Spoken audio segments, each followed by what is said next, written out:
Hello and welcome to episode 12 of Cup of Tea with Gio and Gonzo. Gonzo, you've been busy. You've renewed your seat. You're coming back next year. Well, this seat, the toilet seat. Well, Yeah, I have. Yeah. I renewed for me and renewed for my son. As I said, I would have liked to have got another one, but yeah, absolutely. There's plenty of people on the waiting list. Not 50,000, I don't think, but yeah. So rightly so. Yeah, I have renewed. I've quite enjoyed. I think the team's been poor, but I've enjoyed going to the stadium, enjoyed the boats, enjoyed the games, liked the seats. So yeah, absolutely renewed. you just said you enjoyed the games. That's a lie. No, going to the games. I didn't enjoy Uh, I think we've played really badly in the stadium. It's not been smooth, is it? It's not been a smooth transition as far as the team's concerned. But it's starting to become, I think a lot because of the boats, but it's starting to feel a little bit like home. For where I live, they're building the crossrail as well. Once that crossrail's built, I'll be find it a lot easier to get in as well. a lot of people not renewing, though. Do you sort of understand why some people are deciding to chuck it in?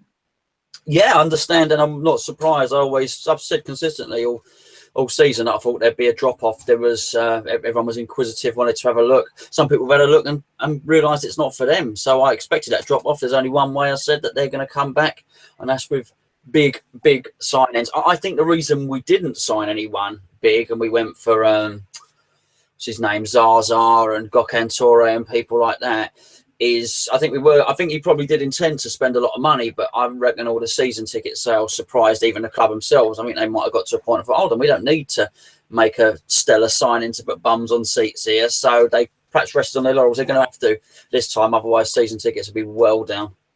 What do you make of the way they've gone about renewals? I mean, I think there's been a lot of negative PR, if you like, towards the club, and I am certainly one of them that's quite negative about the way they've gone about some parts of it. I mean, we did our show on Monday morning, but since then we've obviously read more and heard more stories, etc. The away season ticket, for one example, originally it was first come, first served. Then the away season ticket holders from this season said, well, hang on, that's not right. And then they changed their mind and said, okay, actually, yeah, you've got until Thursday to say if you want one or not. Yeah, well, I think common sense prevailed on that one, to be fair, because as you know, I've got an away season ticket and it's proved more expensive than the home season ticket for me, because when you get an away season ticket, for those of you who don't know, you're not just committing to every away game, you're actually committing to every non-Premier League game. So automatically from my banks of, the Domzale games and the all of that other stuff, every home game, every cup game, home and away as well. It's actually it's like a cup scheme. It's not just away. So the financial commitment is actually huge. I think rightly so that people that have been doing it and we should be able to at least retain our seats. But because of that financial commitment, there's not always a huge uptake for each season anyway. But that's why I renewed, because I saw that story. You texted me, didn't you? You texted me in the morning and you said, have you seen this about the away day season ticket? And it did say that priority would be given to those. So I did it, I went in and I renewed on that on the first day, on the Monday. Yeah, I think a few people in your did the same, and also a few people. I think the majority of the other people that's renewed already are wanting to relocate. I think that's the thing. But apparently, there's only about 3,000 or so renewed on the first day that aren't tied into more than one season. It's quite a low figure. Do you think the club are going to get a bit scared, if you like? Do you think the Holy Trinity are going to get a bit of a shock factor? Well, they shouldn't be shocked for the reasons that I said earlier. There should be no shock. We've had compared to last season, we've had a poor season. The team's been patchy. And it was always, I think you could always rely on a core set of support for loyalty. But at the moment you move from, how many season tickets did we have at Upton Park? Season ticket holders, not capacity. 24 to 26. I'm not sure. I think it was 24,000. I'm not 100% sure. Okay, so that's our core following. When then you've got people that want to go see other games, but really we were 36,000 capacity. When you're looking to put out to 54 and then 57 and 60 and blah blah blah, then you're not just relying on loyalty, because we've already discussed how many loyal fans that go every week. You're then trying to entice other fans who don't go every week to go every week, and to entice new people in. then you've got to have something that entices them, that makes them think, hello, this is worth going. And it's football. It's football. People are not going to go because whatever the train service is good, or people go because the football's good, because there's players they want to watch. So that nobody should be surprised that there's a downturn on season tickets. In terms of the 3,000, I think that's probably quite good and probably outstrips what the first day was at Upton Park. But it's good by those terms. It's probably not good if you want to be filling 60,000 next year. 3,000 is not good. So it is pivotal what happens next. And I'm sure we'll get onto it. I think actually season ticket sales are going to drive signings, and they're probably going to drive what happens with Slaven Bilic as well. Yeah, I think they've tried the carrot. You want an away season ticket, you want to move seats, here's your carrot, renew now. And I think they've also tried a little bit of the stick. There's 55,000 on a waiting list. If you don't take your seat, there's loads of people that want it. I think they've tried a little bit of both. And I think not many people have budged, really. I think a lot of people went, yeah. I think this is the problem, that this season, I think a lot of their spiel has been seen through by a lot of fans. I think they've been caught out a little bit. Well, they intended to mislead us or not, or it's just errors. I think a lot of fans have sort of, now they come up, when David Sullivan says, oh, all the season ticket money is going to New Sign, we all now just raise our eyebrows and go, okay, Dave, whatever. We don't really buy into it. And I think we're going to be discussing renewals a lot between now and the end of May.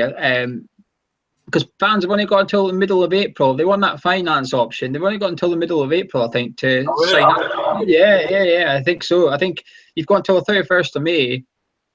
But if you're wanting the finance option, I think you've got to sign up by, I think it's the 14th of April. So they've only given you 3 weeks to decide. And I think the way they've done the relocation, to me, this was the big thing. Relocation of fans are not happy. I think they've ballsed up, Gonzo. I think they've got it wrong. Priority, first come, first served. I don't agree on that. I think there's other methods they could have looked at, i.e. amount of games attended this season. If you've attended all the games, you're your first dibs to move seats compared to someone that's come to 2 games. But it's not just that. Someone said on our video we did on Monday, we made a good point. If Tom, we're saying Tom wants to, Tom has signed up to his £1,100 seat, but he wants to move. Okay, Tom's done it. He's done it. He's fell for the carrot. He's done it. He's nibbling away at that carrot. Now, if Tom wants to move seats, he will get the difference paid back to him. Now, online, it doesn't say club cash, but apparently a few people have phoned the ticket office and said, oh yeah, your refund is club cash. So that's a little bit of a grey area. That's a bit naughty, but let's overlook that. If Tom can't find a seat, if he's not happy, he's got to put up with his 1,100 seat. He doesn't get a full refund. You can't just chuck it in and get a full refund. You've committed. They've got your money. You can't find another seat. Tough. Sit down or waste your 1,100. But the big problem for me is Tom's seat is now essentially free, right? Agree that Tom's seat, it's not free because he's paid for it, but he's once shifted. But if you were relocating, how did you know Tom's seat's available? You don't. The ticket office don't know. It's not available until Tom moves, but Tom can't move until another seat's available. There's a very vicious circle, and I think the club have balls this up a little bit. Well, there's going to be a bit of a free-for-all whenever that cut-off date, where is it, June, July, whenever that cut-off date is, there's going to be a bit of a free-for-all because at that point, Tom's paid his deposit. We keep talking about Tom. Tom's an example. Tom can be anyone. It's just Tom. We know Tom and we know what he wants to do.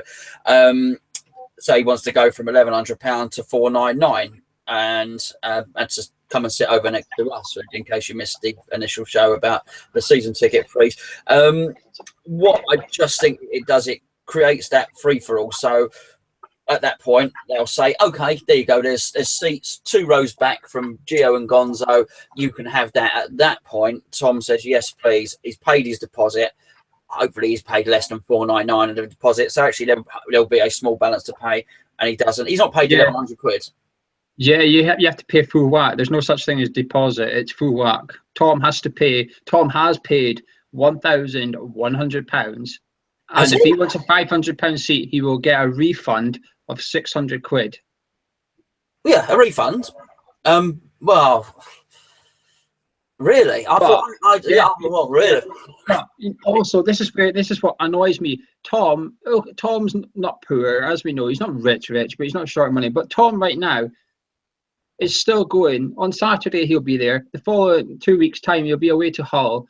Tom's got games until Burnley away, the last game of the season. Tom is still paying to attend football, and he's having to fork out 1,100 quid, and he's having to do it now so that he can move seat. And got the away season ticket. I would imagine Tom's tickets for following West Ham, just tickets, not travel, is getting closer to $2,000 this season. It'll be more than that. It'll be more than that. He's not in corporate or anything close to it. So yeah. Well, I didn't know that. That needs to be sorted out. And if he does get the refund needs to be in cash, not credits that he can then spend on next season, because that's swallowing up his holiday money. Do you know what I mean? That's no, you know. I think it's a bit naughty. I think the renewals, I'm a bit disappointed. I'm not surprised. I'm disappointed. I thought this is where you make amends for the reservation centre balls up, where they just threw you anywhere and took your money as quick as that. This is where I thought the club are now in control. The club put the customer service side into it and please the fans, make amends. And it just feels like they're chasing the pound note once again. It just feels like it's, give us your money, and then we'll try and move you. But if you can't, you're stuck because we've got your money. And I'm a bit disappointed. That's all. I just pray it works out and the majority of the fans are catered for it. But I can't see. But like I said, I think we're going to be discussing this a lot more between now and then the season Gonzo. And I think there's going to be a lot more unhappy fans. But well, let's talk about. Who do you want to talk about first? Bilic? Yeah. Or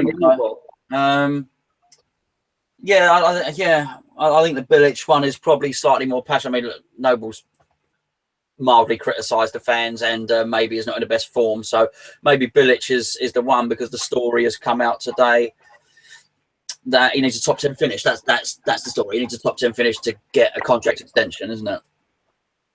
Yeah, I mean, where do you sit on this? So you were at the game on Saturday. We played crap. There's no getting away from it. Bilic, his team selection was crap. His stubbornness is once again still there. Whether he changed it for Leicester, we don't know. We can only talk about what we're saying. But where do you stand on the whole Bilic thing? Do you think his time's up? Do you think that he's got a lot of work to do between now and the end of the season, or are you still behind Bilic? I've not really shifted too much. I've maintained that we should wait until the summer before making a judgment, and I've always thought that, you know, the owners get that right when they leave contract stuff until the summer. It takes a long time to learn, Bilic. We saw it. He has to learn his lessons in a harsh, sort of long-winded way. It took him a long time to learn that Antonio was a first-team player when he came from Nottingham Forest. It took Lanzini and Payet to both be injured. Then eventually, okay, I will have a look at that. Oh, actually, he's pretty good. It took him a long time to realise Antonio wasn't a right back. There's a lot of tactical decisions, and now we have the whole Chiatti one as well, and Noble we're going to speak on in a minute. He persevered with the 3-5-2, or whatever you wanted to call it, the 3-6-1, whatever it is. He persevered with that for too long. It clearly wasn't working. He changed it up again. We switched to slightly more attacking formation. It changed. He's not. I've seen, Mourinho, bad example because he was bad the other day, but I've seen Mourinho change things in the first 25 minutes before. Right, it's not working. Bang. I mean, it takes Bilic, if that takes Mourinho 25 minutes, we're lucky if Bilic changes something up in 25 days that's not working tactically. I've said for some time, I think he needs another coach. I thought tactics, but also we spoke about fitness before, and of course, Reece Oxford is the latest in a line of people to suggest that the training's not too. It's very fun. I've seen it. I've seen the training. It's very fun, very light-hearted. Everyone gets on with each other, and they seem to be training well. But to the untrained eye, I mean, to me, they were running around and playing football and looked pretty good, and everyone was very happy. But if professional footballers are saying actually it's not as intense as it is at other clubs, then clearly we do have a slight issue. I don't know. What do you think? I'm still behind him. 100% is behind Bilic still. I think the Chiatti thing at right back annoyed me on Saturday, but when Byram came on, everyone seems to be missing the fact that for Bournemouth's last goal, Byram was on the pitch. Well, Bournemouth were attacking. Byram wasn't even running back. He was literally just jogging back. That's who everyone wants right back. I wanted him right back on Saturday. But when I seen that third goal, I thought, you're just on the pitch. You should be busting a nut to get back there. He was just jogging. I thought, well, to me, you've just proven why Bilic hasn't played you, because look at you. You're just, I know he's set up the goal, fantastic, etc.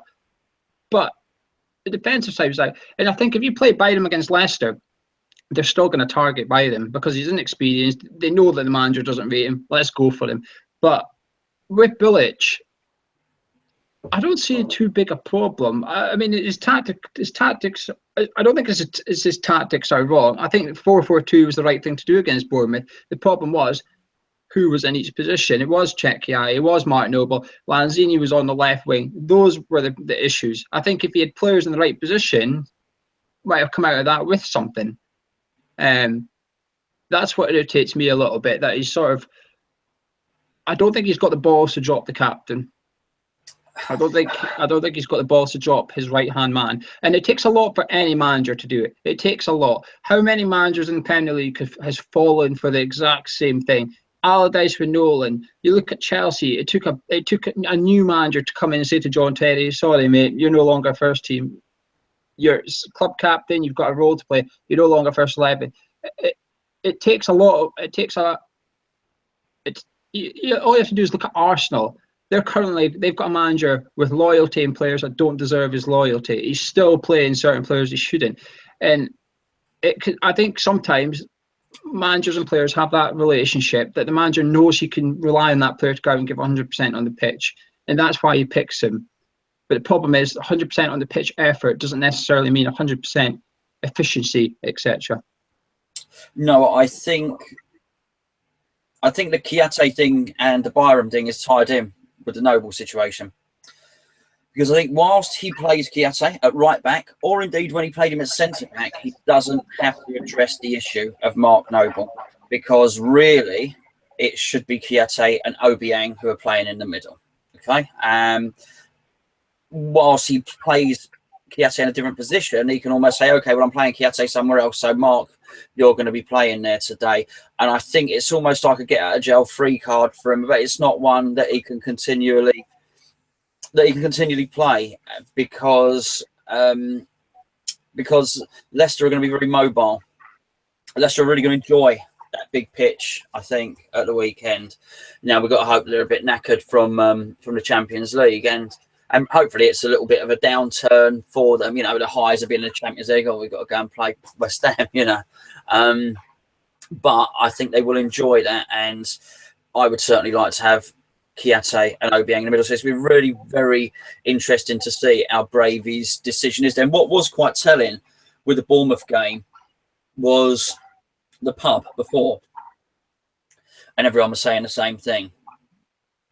And then you get into the ground and you stood around and you say hello to a couple of others stood next to you and blah, blah, and they say the same thing.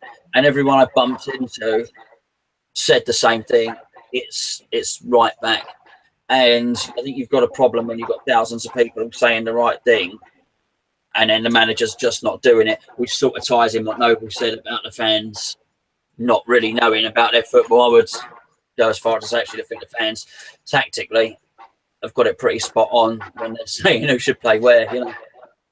Yeah, well, go back to Bilic before we talk about Noble. All I will say, I think you have to look at the season as a whole, I think.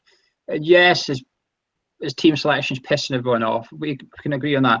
But I think what he's had to deal with this season, Bilic, is ridiculous for any manager to have to deal with it. A lot better managers have crumbled than him. He's had to deal with the stadium move. And now I'm not saying I don't like using the stadium as an excuse for getting beat, but we are finding the transition difficult.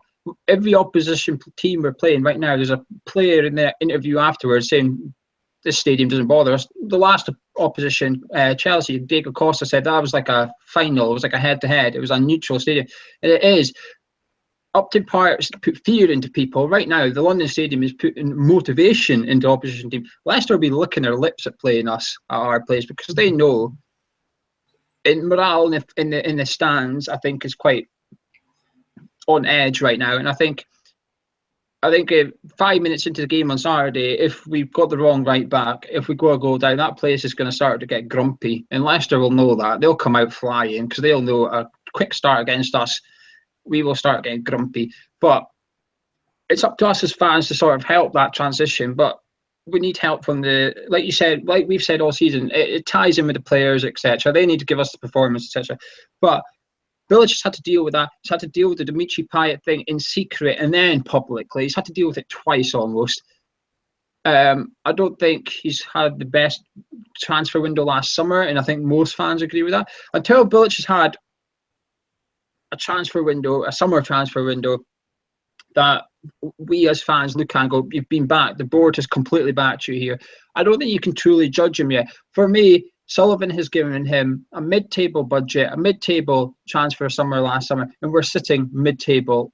In the grand scheme of things, I don't see the big problem. I agree. And listen, I'm not saying get rid of Bilic here, but it's in the balance. It is very, very much in the balance, because what you said was true. The mid-table player expenditure, and we're sat mid-table. If we lose to Leicester, then all of a sudden we actually do start looking behind us a little bit. Particularly, so Sam's got 2 wins on the bounce now. I'm not saying about Crystal Palace particularly, but Leicester are obviously on the move. There are teams lower down who are starting to move up. They're going into that bit of form that teams that have struggled get to at the end of the season. So whilst I agree, and if what we do is we end up finishing mid-table and we finish, 10th or 11th, then really there can not be too many complaints. If it actually turns out and we start dropping from mid-table and then we finish 16th or something like that, or 15th, then I think actually what you've then got is a mid-table budget and some good players. We do have some good players: Andy Carroll, Antonio, Winston Reid, Lanzini. I think if you finish nearer to the relegation places than you do mid-table with that team, I think then you've got major issues. I just don't think I think you'll be gone. Yeah, I suppose if you were to really be nickety-pickety, if you look at our first 11 and see how many of those would get into a top 6 team, there's very few players. I'll give you Reid and I'll give you Lanzini, but I will challenge you on any other player you name at me going on this season. Cresswell last season, certainly. This season, not a chance. So I would disagree with any player. Obiang, yes, I'll give you Obiang this season. Antonio, maybe some of the top 6. But the point is, we're a long way off it. And I think our manager's sort of copping the flack for a lot of his players underperforming. They're just, a lot of people are off form right now. It is a shame. There is a shame, but I know what you're saying about Leicester. The problem is, after Leicester, we play Hull away, who, a stat you might know, their manager has gone 32 league games unbeaten at home.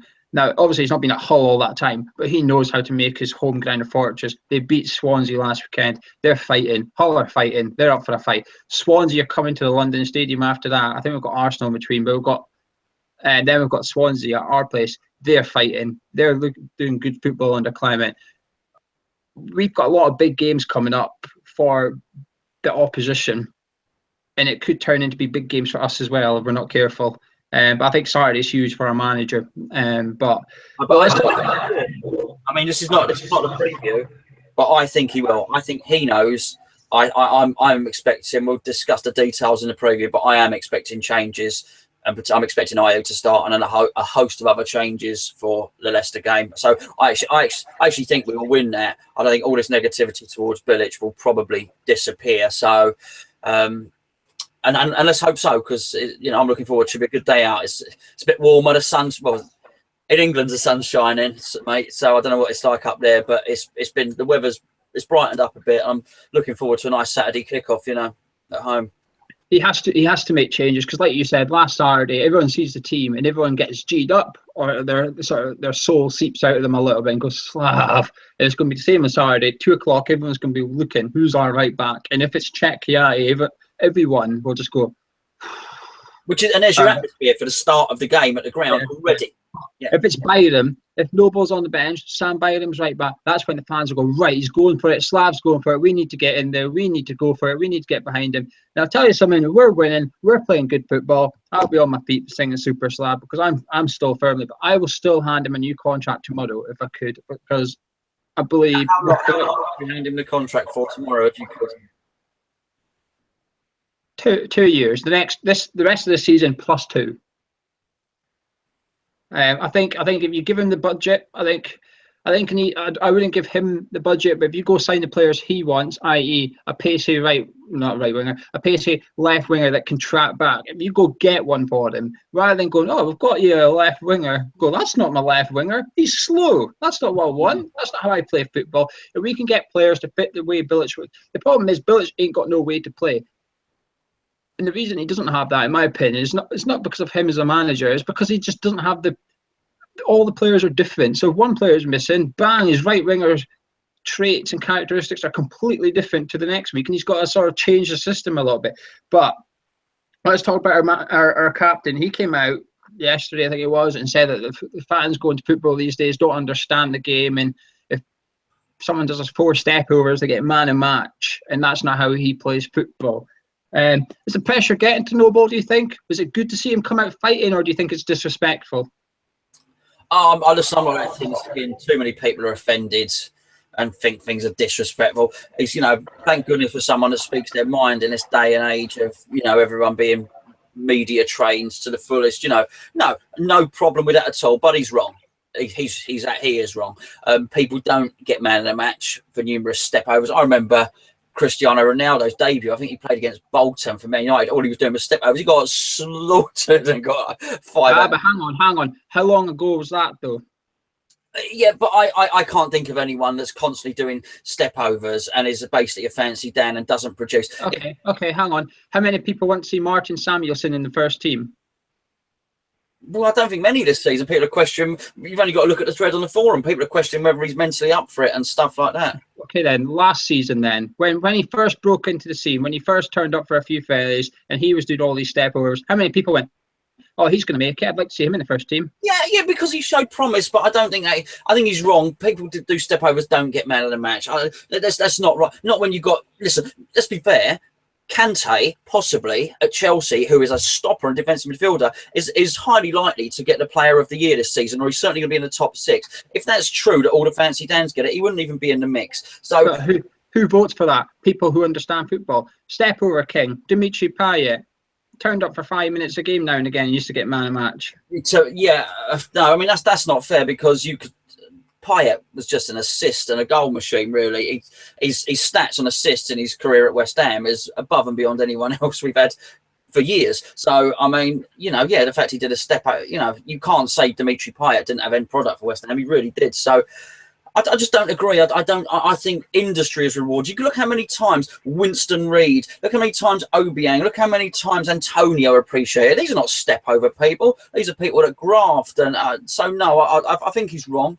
And I also think he's wrong that the fans don't understand the game because I think we do. I think fans understand the game like never before in many respects. We've got all these stats, we've got all these websites, we've got people like you and me chatting about it, and then all these other opinions. Well, no, but how many things have I got wrong this season, though? How many things? Loads, right? I've got loads and loads of things wrong. And there's so many people coming in and saying, oh, you got that wrong and this. And whenever we're corrected, people always come up with stats and they know their stuff. They really know their stuff. We get it all the time, constantly on the forum, on here, on the Twitter. People are always telling us the fans really do know their stuff. They've got an encyclopedic knowledge of stuff. They follow their football. They love their football, and they watch all the other teams as well. So, no, I think people understand football like never before. I just think I think he was a bit pissed off, and I think he was a bit wrong. But he was criticised, and he's come out fighting, and that's his spirit. And he deserves the right to come out because he's played almost 400 games for us, and he is a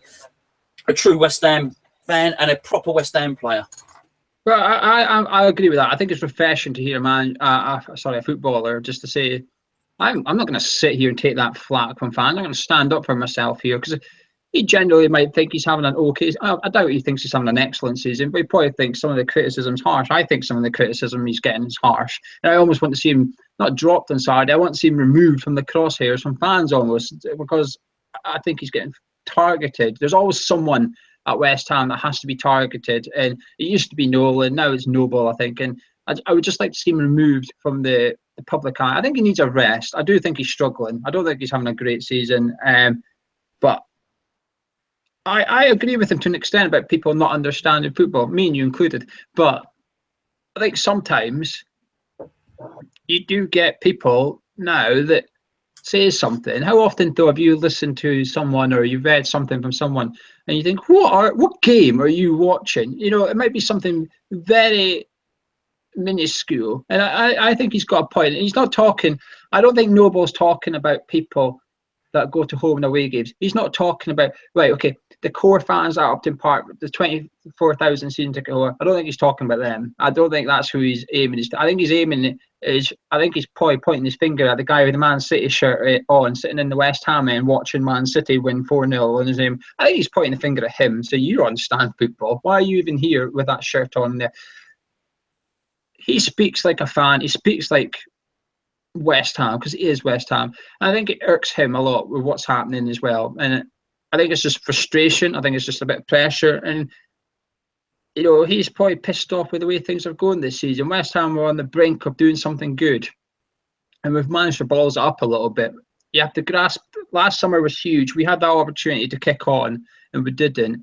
And I think he's probably realising that was his last chance maybe to sort of play a full-time first team 11 week in week out role at West Ham United and lift something or whatever. And I think he's realising that he's, as of next season, he's going to finish this season as 30 years old. Clock's ticking for him now, unfortunately, and he was never the fastest player. And it's a shame. It is a shame, but I think, like you said, I think it's PR going a little bit OTT, that we're reading too much into it. And I think he's got a point personally. I agree with what he says. I don't think he should be having a dig at fans, but I don't think he's having a dig at all fans. No, I think it's difficult for him. I don't think he has done any favours by the fact that he is almost guaranteed selection. So I think if he had been dropped by the odd game, you know, and dropped when he wasn't playing well, I think that would almost take the pressure off of him. You know, it's this automatic selection. You'll get selected regardless of your performance, which probably does him no favours. But I do understand the reaction because he has gone from last season. The song was "Too Good for England." He's gone for "Too Good for England" to not quite good enough for West Ham in one season. So I can understand him thinking that people are fickle. All I would say is, some you hear the odd one who say get him out, kick him out of the club. That is not generally what is being said, though. People think he needs a little rest from the first team so Kiate can come in and have a go in the centre of the park. There's no one. The fans aren't being disloyal. The fans aren't saying we've had enough, Noble. Not at all. But it's not used to him being taken out the firing line. There's no shame in him coming out and having a few games. John Terry's club captain at Chelsea, he barely plays. I'm not even suggesting that, but he could do with just not having a few games. No one's saying kick him out. Just, as you say, have a rest. He's had a really, really hectic couple of years. He's played a lot of games, not really suffered many injuries in the last few years either. So, since his debut, really, he's been quite consistent over the last 10 years, playing at a high-intensity Premier League. He's no wonder. Well, not high intensity training though. By the sounds of it, it's a lot, yeah. He gets a rest during the week. Yeah, doing wheelbarrow races and the egg and spoon race, isn't there, in training? Yeah. Does that still concern you? And we've discussed this a couple of times, but it's another player now. I mean, remember when we did this though? We were talking about. I think it was our last cup of tea. But our loan players aren't playing, and you said you would like to see if Rhys Oxford ain't playing at Reading, you said get him back, and I said leave him because it's good for him to go into a different environment. Because at West Ham he is the guy with potential, but at Reading he's a nobody. He's an 18-year-old kid. That is it. Full stop. You earn your place.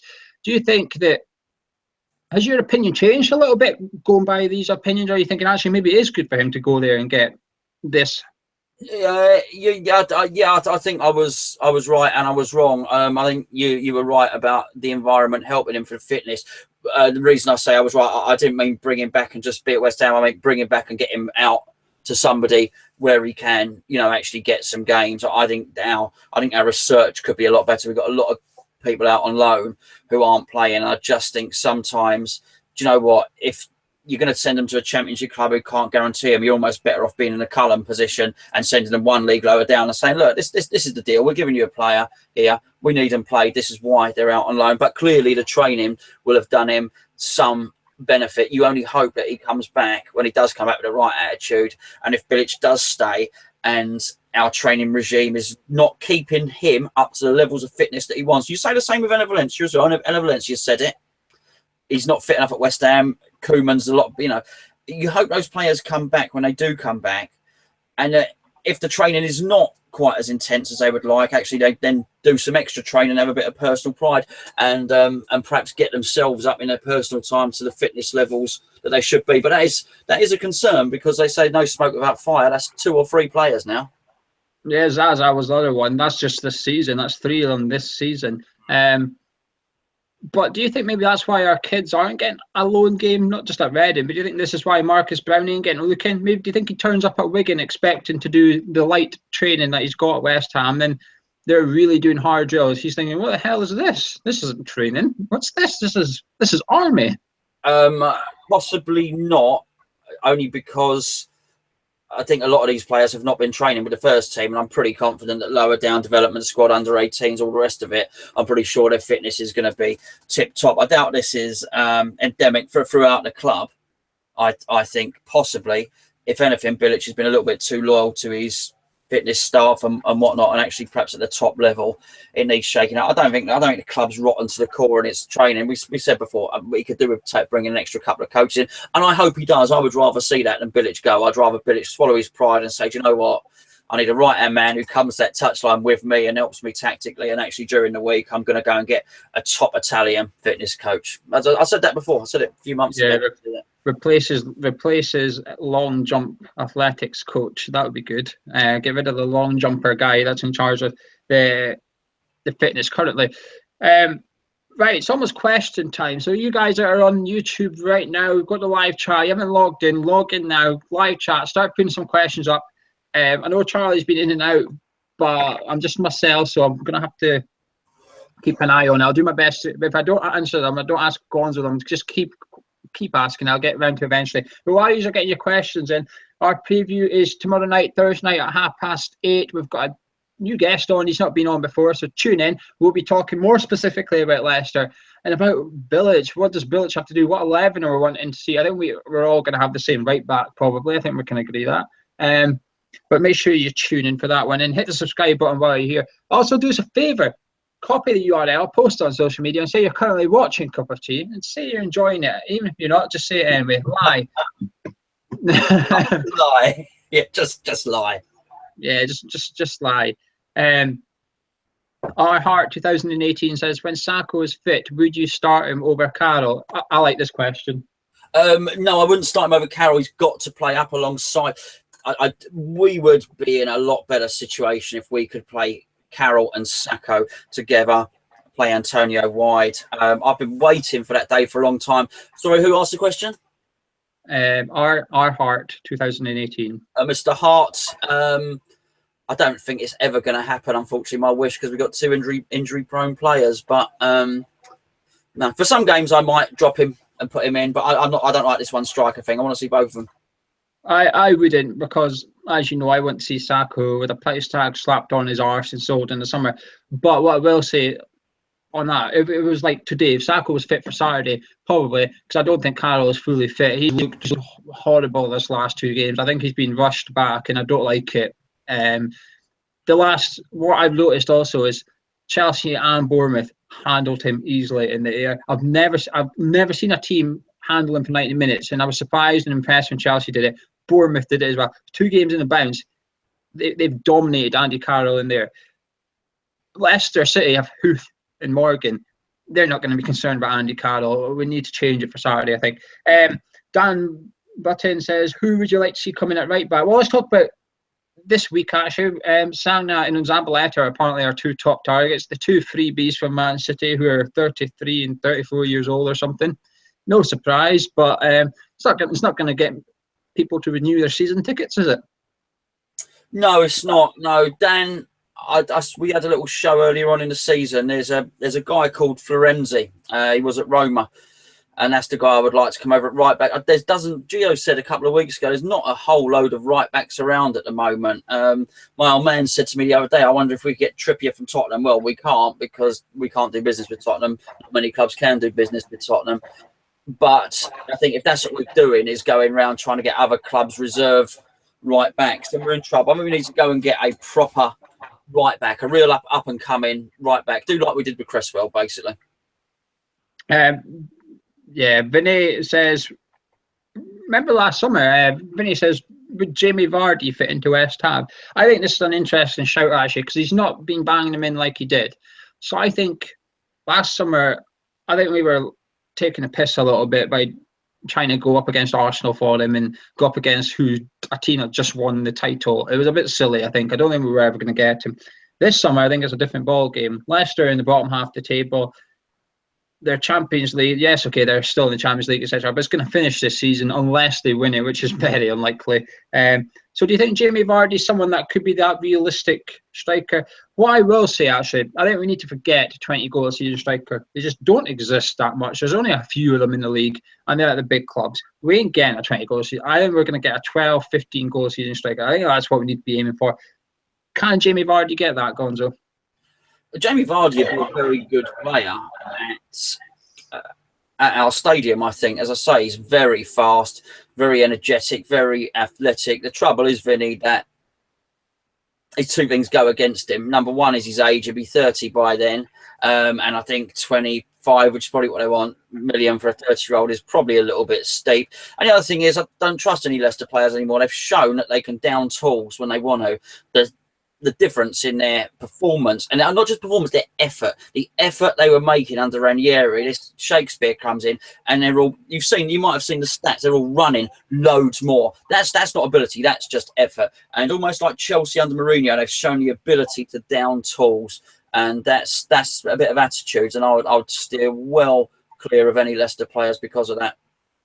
And he's on 100 grand a week. No, thank you. You ain't getting that at West Ham. Do one. Ian Welford, this is a really good question, actually. I was going to ask it about the renewals. 55,000 waiting list has been waved about in front of our faces again, Gonzo. Do you believe it yet? Or do you still think it's pie in the sky?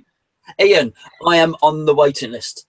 I am. I get emails about it. So I have a season ticket. I have 2 season tickets, but I also received emails saying that I'm on the waiting list, so that I can book to buy a ticket if I want to. I actually can't. When I go in on the system, I can't then buy the additional ticket. I've tried it a couple of times, but I think technically I am, even though I'm a season ticket holder, I am one of those 50,000. So if I'm in that position, I would imagine there's a good other few that are. I'm sure there is a waiting list, no doubt. In fact, we know there are. I know there's people that have struggled to get tickets, but I wouldn't be surprised if that was closer to 10,000 than 50,000, which is still a good waiting list for a club of West Ham size. Make no mistake about it. I think 55,000 is the priority list, plus last season's membership list, plus this season's membership list, regardless of if you've got a season ticket or not. I think it's those two. I think it's like you've sort of glanced at possibly getting a season ticket. You're on the list. You're having it. I don't think it's 55,000 people that want one. I think there's 55,000 on the list. But I think it's like I said, anyone that's bought a ticket in this last 2 seasons, I think, is on that list, whether you want to be or not. I think they're on it. And like you said, I still think there'll be 10,000, 15,000 maybe that want a season ticket, but I don't think they all want a band 1 season ticket. And I think this is where the club are going to have a problem. I genuinely think you're going to ring someone up, say you're on what one's available. Oh, the cheapest one we've got is a band 3, sir. It's 590. Oh, not got a band 4 or 5. No, you're all right. Thank you. I think a lot of people have been joined up to get a 300 quid one. There's not going to be any until we get up to the 60,000 and 66. There's not going to be any £300 season tickets available, I don't think. Well, I think the other thing, those seats that cost that much, that are bang on the halfway line, were in a normal football ground. A rectangular football ground are the best seats. They have the best view. They're not in our ground because of the way it's configured and the oval shape. Actually, they're the furthest away. If you are right at the back in that middle section, you're as far away as it's physically possible to be from the action in that stadium. They're the furthest seats from the pitch, so that's why they're going to struggle to sell them at that price. Connor saying, have we applied for the 60,000? Well, what I believe, Connor, is that we have, but there's no agreement in terms of rent, etc., as to what we pay for the extra, and also I think they need more facilities, perhaps. Well, certainly for 66,000, they need more facilities such as toilets. And I think there's a debate over who pays it, etc. Surprise. Joe, I'll give you this one because I know your answer and you know mine. Joe's asking, would you take Rooney to West Ham? Oh yeah, big time. I think he would be technically our best footballer probably, but I don't think it's worth the financial outlay for West Ham. I don't think we can afford him. No, because we've got other areas of the squad that is priority. We can't afford one sign. If we can afford one sign, if we only need one sign this season, then yeah, go for it because he's the big name player. But right now we need 4 or 5 quality. We can't afford to lump all our eggs in one basket for Rooney. Mark SB says, do we need to change up our tactics a little bit in terms of, he's suggesting that we're crossing the ball to Carroll too early when actually we should be getting down the line, getting to the byline and whipping it in or putting it in along the deck. I think he's being inspired because tonight Monaco are playing City. Monaco's second game was classic down the side, cut it back into the box along the deck, side foot it in. And I think Leicester, Albrighton scored by doing a familiar piece of play last night. Hello, Mark, mate. When you have Andy Carroll, you don't need to whip it in. You can actually just hang it up in the air and let him then get the run and beat the defender. I think when you've got a smaller, diminutive striker, maybe that's going to try and beat and outpace that back line, you whip it in. They try and get it behind, and they're almost in a race with the defender. You whip it in, and they get a glancing header on it, and all the power's generated by the cross. You don't need to do it with Andy Carroll. Hang it up there and put Andy Carroll in a jumping competition with the centre backs if you're going to cross it. Was my opinion. My problem is for that. I remember the Watford game, and there was a few times we did it, but there's no bugger in the box. Antonio and Snodgrass were getting to the byline, and Carroll was on his 18-yarder. Either Antonio or Snodgrass there was no natural 6-yarder waiting for it. And I think this ties in with the fitness, and I think it ties in with pace. When we counter, unfortunately, we don't all have the same speed. So that when Antonio is bombing forward, Snodgrass is huffing and puffing 5 yards away, and he can't get in the box to support him. He doesn't look like the same player that played for Hull at the moment, I've got to say. Well, I think he does, but that's the problem. I think this goes, I suppose, ties in with the Mark Noble thing. Do people think they understand football? So everyone that was lauding the Snodgrass, and we weren't buying anyone that was special, unfortunately. He was a decent player for a 10th place team in the Premier League. That's what we were getting. That's what we've got. That's why when he's playing poor, I'm not disappointed because that's what I was expecting. Too good, too poor, too average. That's what you'll get from Snodgrass over a 6-game period. It's harsh, but that's how I see it. Robert Hart says, if Noble was no longer captain, would Reid be your vice captain?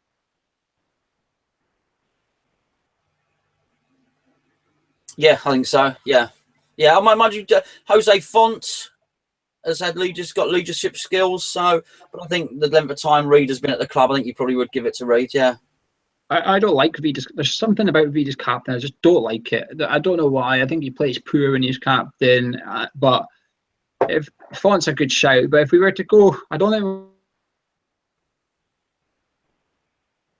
if we were to go get an outsider candidate, I think he's got the credentials to be a captain.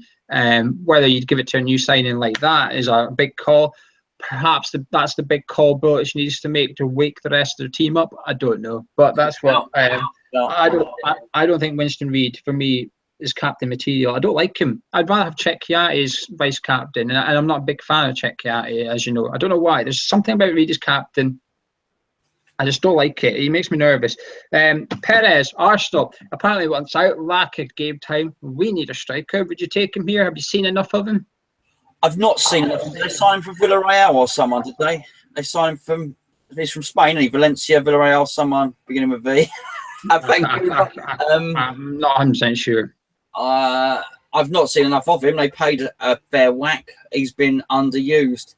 I actually do trust Wenger's judgment on players. Wenger chooses a good player, low centre of gravity, good technical ability. It's Wenger's tactics and deployment of his defensive players and a lot of things that is Wenger's downfall. Actually, he can spot a player, always has been able to. So I've no doubt he's a good player, but I've not seen enough of him. But I do believe that he would cost over 25 million because China are willing to spend that. So, but that's maybe we're going to have to take a punt. We're not going to get a top striker for 25 million. So maybe you've got to take a punt. I don't think there is any such a thing as top striker. I think it's time West Ham get, not the fans. I think the fans have always been a bit realistic. I think the people at the top of our club need to get a bit realistic and go for people like Perez or whatever and say, right, we'll take the drib drabs from the top clubs, or we'll look at the clubs around about us and try and beat teams and clubs who are at the same stature, at the same level. Let's go in for their best players and really flex our muscles a little bit here and see who we can get off them. I think that's what Everton need to be doing as well this year. I think this summer's a big year for Everton, and also Lukaku. A couple of people have said Lukaku. Now, we ain't affording Lukaku. We ain't getting him here. But hypothetically, if you got offered Lukaku plus Sagna and that was all you were going to sign in the summer, would you take it? You were only signing those two players. You're not signing anyone else. That's the whole budget gone. Sagna or Zabaleta and Lukaku, that's it. That's all you're getting. And we're not signing anyone in January unless there's like an emergency, i.e. Ogbonna. Yeah, I don't think there's any way we would get a striker of his calibre. You said earlier there's no such thing as 20 goal a season strikers. Well, he's one. He's on 19 already. He'll get 20 goals this season. So yeah, I mean, I would take that. There's no doubt about it. We would improve our league position with him in the team. But yeah, it's not going to happen, is it? He's worth points, basically. He's worth points. But right, any more questions? Keep fighting them. Mark SB says, "Would you take Jack Wilshere?" He's been off the bench actually. He's been on the bench for Bournemouth recently. I'm a big fan. He's a West Ham fan. Let's not forget Jack Wilshere is a West Ham fan. He's my type of footballer. Again, low centre of gravity. Plays 1-2s, one-touch football. Really, really technically good player. Yeah, absolutely. I'd be very surprised if Jack Wilshere came in. He'd be our best midfielder. I'm quite sure of that. Would him and Obiang as a centre midfield pairing sort of? Yeah. Nice. With your senses a little bit. Yeah, I like it. I would be all for that as well. Actually, if you offered me, would you take? That's a really good shout. That's a really good shout, Mark. That's a realistic target. It's a West Ham fan. He's not going to get into the Arsenal team. There could also be a bit of a clear out. There could be a bit of a clear out Arsenal in the summer as well. If they change the manager, the new manager's going to want funds. He's going to want to release space in his squad, free up some wages. Jack's probably on a decent amount. That's a really good shout. I like that. I'm getting behind that one. Yeah. I've said for a while we need a central midfielder. I really think so. I think him and Obiang would be. I'll renew to see that. Zanzini mixing it up with him playing the 1-2s. As I say, Jack Wilshere likes to play 1-2. So Zanzini, that's the way forward. What's that Payet money? What happened to it? Oh yeah. No, I remember now. Yeah. Well, we went on Snodgrass, but yeah, Wilshere. That's all I remember. Yeah. Wilshere would be a class signing for West Ham, I think. And whenever I've watched Bournemouth this season, he's really impressed me, actually. Really, really impressed me. Like you said, I think he's gettable. I think the reason they've stopped playing him is because I think they can't afford him. So I think in January they tried to get him and realised that they just can't afford his wages and the transfer fee. So I think now they're trying to phase him out the team a little bit and start building for next season, if you like, without Jack Wilshere. So I wouldn't want to read too much into that. But you offer me Jack Wilshere and sort of like a free right back like Sana, I would take it because, like I said to you, I don't think there's that many good right backs out there that's available, which is a shame.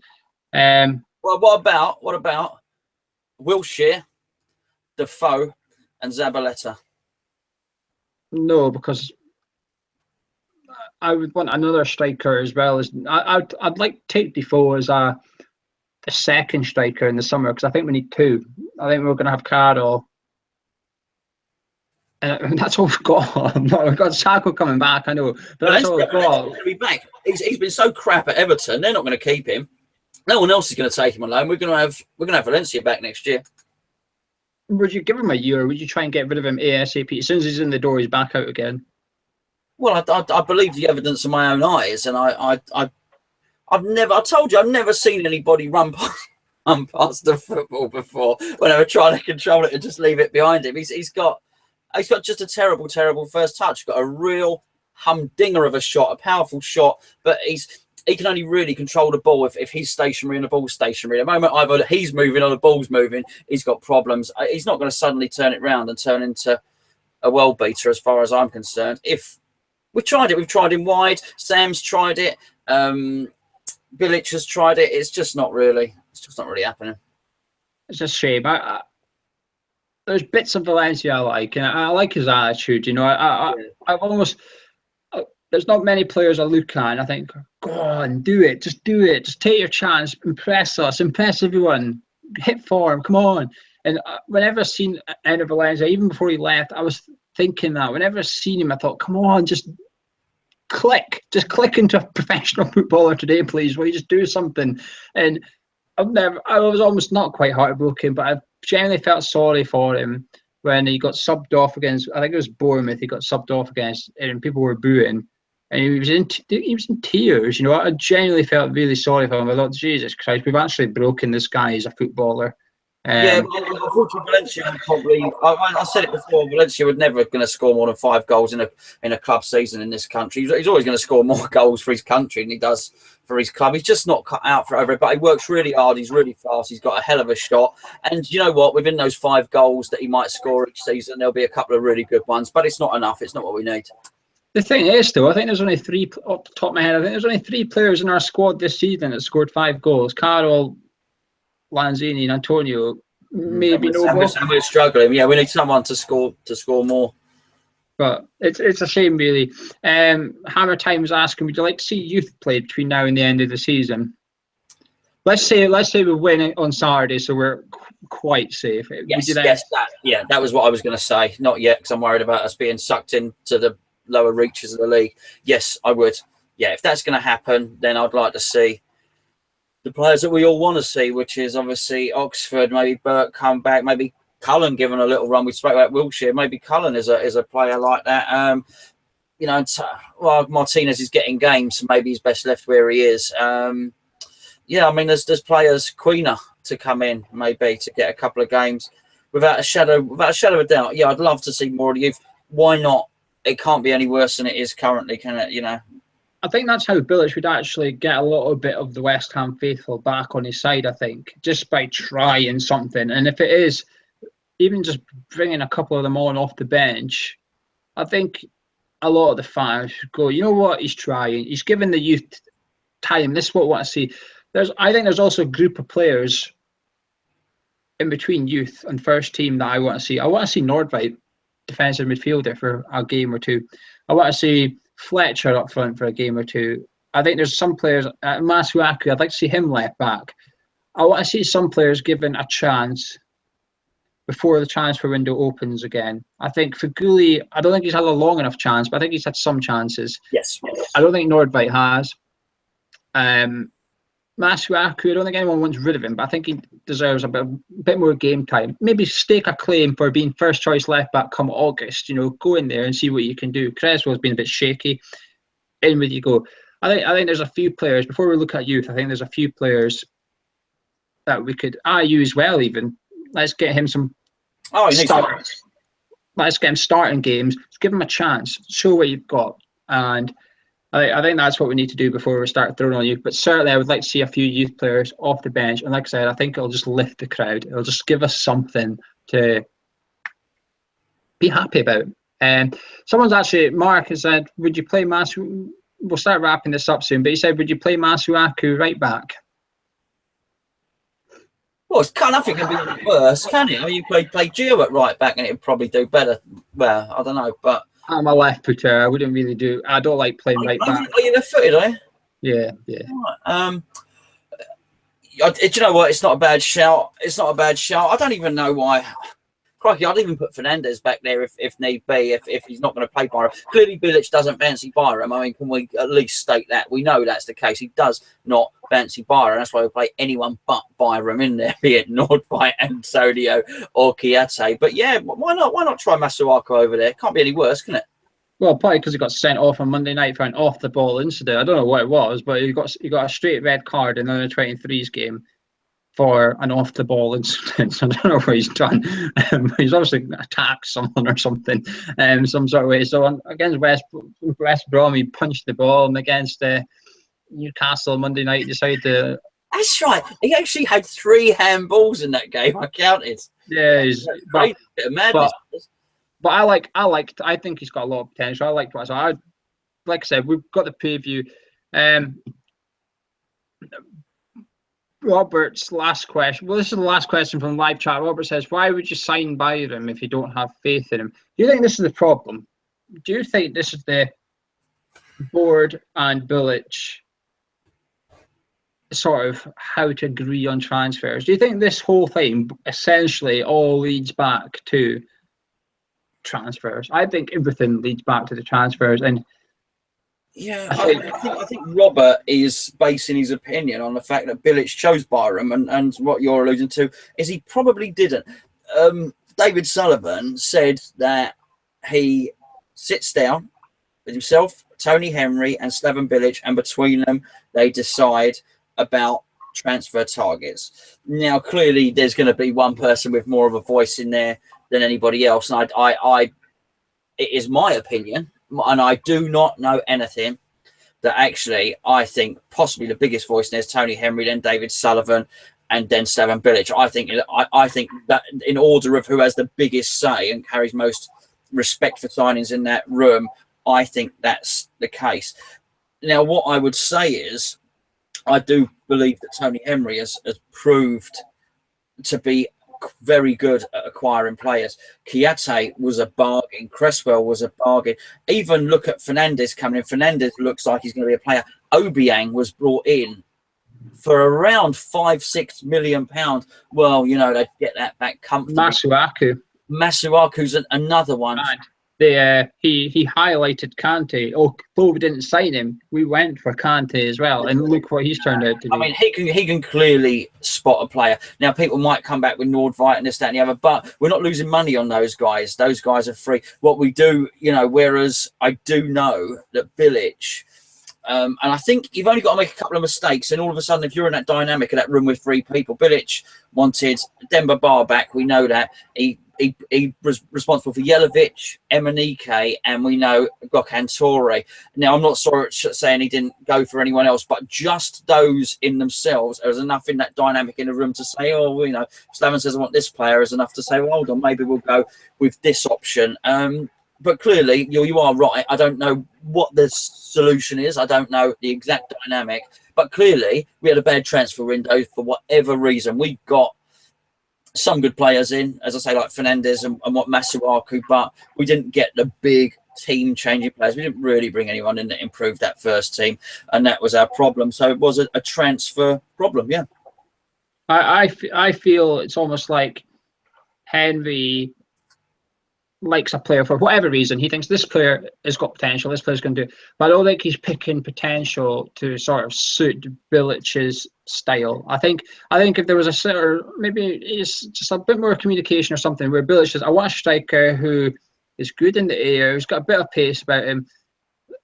It's a bit like Carroll, but a bit faster or something. So Henry goes and finds a bit more of a specific striker rather than coming up and going, well, I've got this striker who's small, really fast and can score. And Bilic's going, well, that's not how I play, you know. But Henry's right. That player does have potential, but only for the right manager.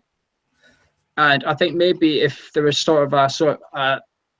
Henry had maybe a more of a niche to work to.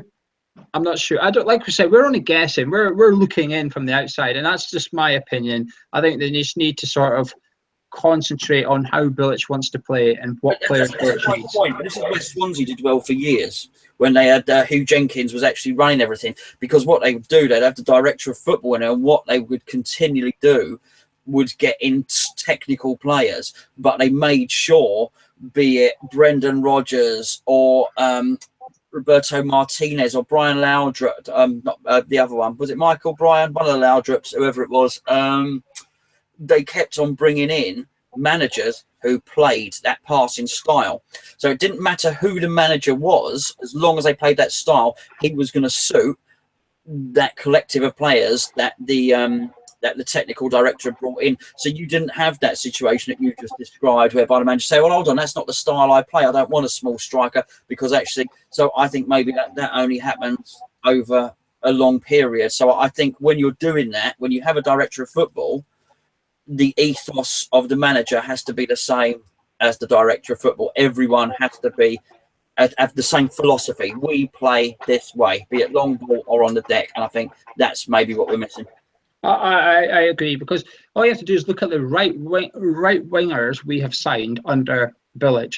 They're different. Antonio is different to Snodgrass, and he is different to Feghouli. There's no consistency in just the right wingers that we are signing. So I think it's a case of picking up who Tony Henry thinks is good players. Now, they are good players, but they're not Slaven Bilic players. And I think that's the problem, that the signings they're making don't add up. You know, like I said at the start of the season, when Liverpool went for Mane, they went for who fit Jurgen Klopp style, who will press, who's fast, who's counter-attacking, who will score. Mane, 36 million, we're taking him because that's what will fit. And I think that's what we need to do. We need to find out how Bilic wants to play, and just say to Bilic, you need a left winger. What do you want? Okay, I want someone fast. I want someone strong. I want someone who can score it. Well, obviously, but okay, well, do you want someone who's going to go on the outside or the inside? Oh, the outside, right. We're getting a left footer. We're not going to get someone who's going to keep cutting in then. We're going to go for a left footer. Don't give him players that, like, for me, under Bilic, I don't know why we've got Snodgrass, who's a right winger who cuts in, because we don't really play like that under Bilic. For me, Bilic just go down the wings. That's how Bilic goes. He likes to get down the wing, get down the sides. And like I said, we've got 3 right wingers, and they're all different. And yeah, variety is good, but like you said, the ethos and the philosophies. Yeah. Well, you look at Swansea, look at Nathan Dyer, look at Routledge, the Ecuadorian guy, Montero, I can't remember his name. They're all the same. They have that. When they brought in that Tom Carroll from Tottenham, yeah, of course they did. That's exactly how they play. There's no mystery to what they do. Yeah. So, and it's also important, as I say, though, that if that is the case and they do that to suit Bilic, if they do get rid of Bilic, and the next manager also has that same philosophy, that has the left winger that doesn't cut inside and is strong and fast. And yeah, I mean, it's just that collective club identity that would help. Anyway, you guys have been listening. Make sure you're subscribed to our channel. We have a new series coming out soon. Hopefully, Gons will be doing these news beats soon. First episode. But yeah, hit the subscribe button. We want to hear your opinion. We've got a forum. Now, most of these are on it, but a lot of these aren't. So come on to the forum. I'll put a link below to the thread for this video where you can comment on this video. We want to hear your opinions on Bilic. Are you behind Bilic, or are you against him, or are you on the fence, where I think most people are now? They're a little bit, I still back him, but I'm a bit cautious now. What's your thoughts on Mark Noble's opinions?